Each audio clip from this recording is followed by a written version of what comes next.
Rough material removal is the critical first step in cylinder head porting. Today, we're focusing on how to use Carbide Burr tools effectively. The goal at this stage is to quickly hog out casting flash, restrictions, and excess material to improve flow potential. To do this efficiently, you'll need the right tools. Coarse or double-cut Carbide burrs are your best friends for heavy material removal. Double-cut burrs are designed to produce smaller chips, which helps prevent clogging and allows for faster removal rates in aluminum and cast iron. Before you start, safety is paramount. Carbide chips are sharp and travel at high speeds, so eye and face protection are mandatory. Ensure your cylinder head is firmly secured. Any movement during the process can lead to mistakes or tool breakage. We'll start with the intake runners. Use the coarse burr to target the most obvious restrictions first, like the area around the valve guide boss. Apply steady, moderate pressure. Let the tool do the work. Forcing it too hard can cause the burr to walk or dig in too deeply. A firm two-handed grip on your die grinder is essential for precision.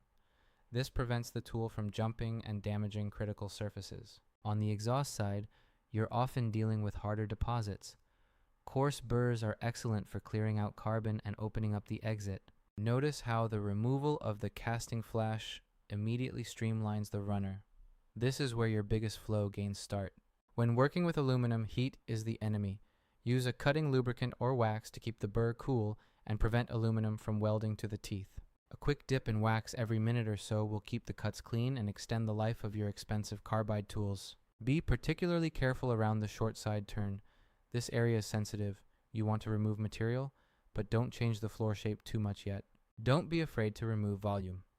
In these initial stages, we're creating the space that we'll later refine for ultimate airflow. Even during rough removal, check your progress often. Use calipers to ensure you're maintaining consistent wall thickness across all ports. Gasket matching is a key part of roughing. Use your gasket as a guide to ensure the port entry perfectly matches the manifold. Leveling out these large casting humps creates a much smoother path for the air-fuel mixture to travel. Switch between shapes as needed. Ball burrs are great for pockets, while cylindrical burrs excel at leveling long, flat runner walls. The valve guide boss is a major restriction. Slimming this area down with a tree-shaped burr can yield significant improvements. Consistency across all cylinders is what separates a good port job from a great one. Try to replicate the same removal on every runner. Remember, die grinders are air hungry. You'll need a large compressor to maintain the steady RPM required for effective carbide cutting. The finish at this stage will be rough, and that's okay. We're setting the stage for the sanding rolls and stones that come later. Clean the head thoroughly after roughing. Any leftover chips can damage your tools, or worse, your engine in later stages. With the heavy lifting done, you're ready for fine shaping and polishing.